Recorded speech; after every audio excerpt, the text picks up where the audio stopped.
ChatGPT just propositioned me Mm-hmm. to help me organize my schedule of video posts and all my content creation to map it out into a regular schedule. If ChatGPT helps me do that, now it didn't initiate that out of the blue. I mentioned something Yeah. in passing to it about how it might take me some time because I'm still getting my schedule ready and figuring out the flow. And I was like, oh, actually, I can help you.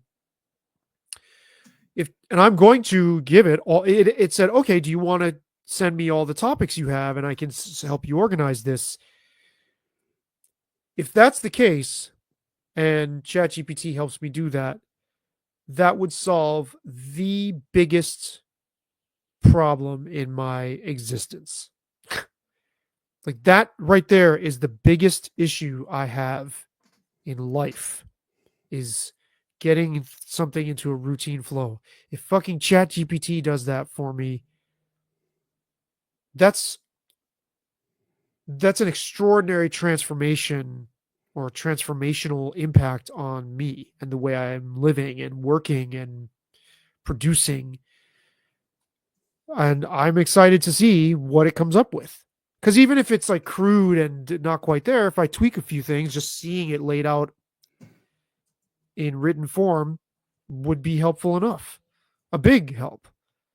So I'm like, huh, if it can do that for me, what else could it do that could help us on a macro level that would be positive? Because there's going to be positives and negatives to this, right? It's not all negative.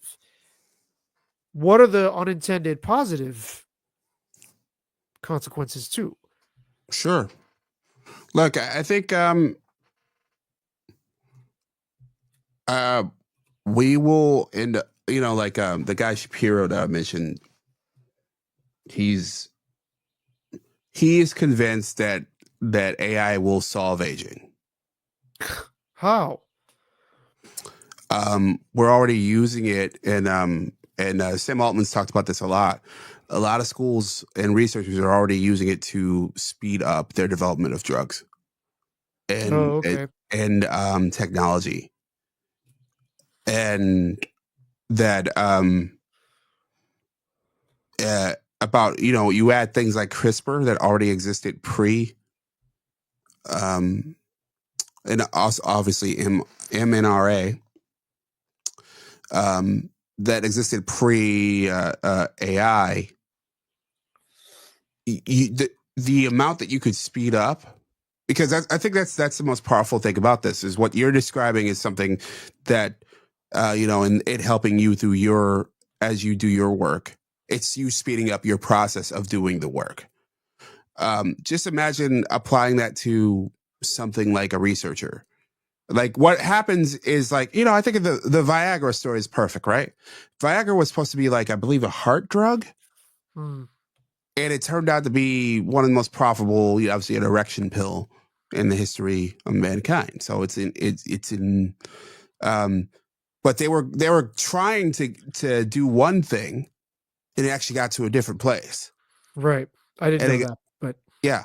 And that's not the only one. There's a lot of cases of that in terms of development of you know medicines.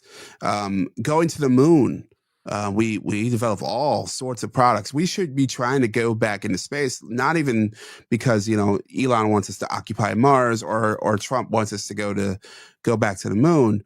We should be trying to do that because it pushes us to come up with solutions.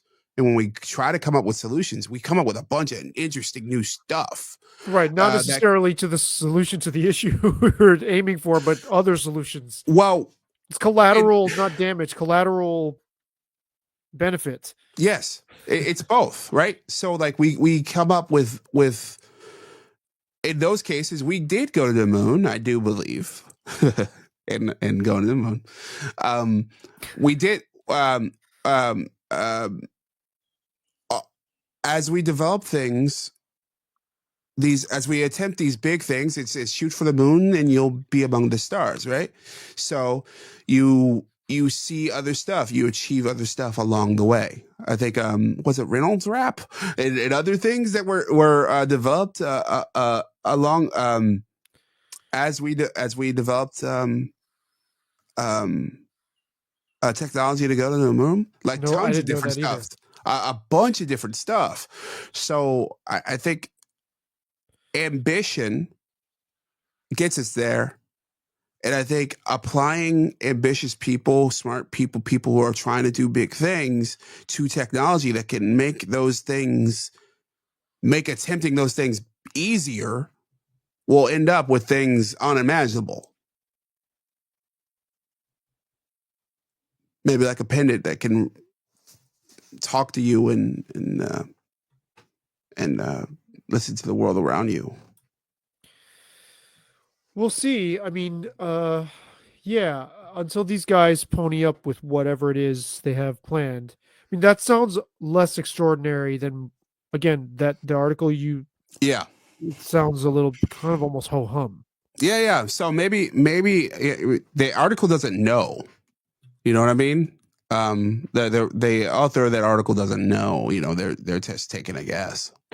Unless that little device is powered by a form of AI that has not yet been, that is somehow exclusive to them, Yeah, that they've done the research and come up with something that is, they've got some sort of corner on the market for some process. I don't know. We'll see.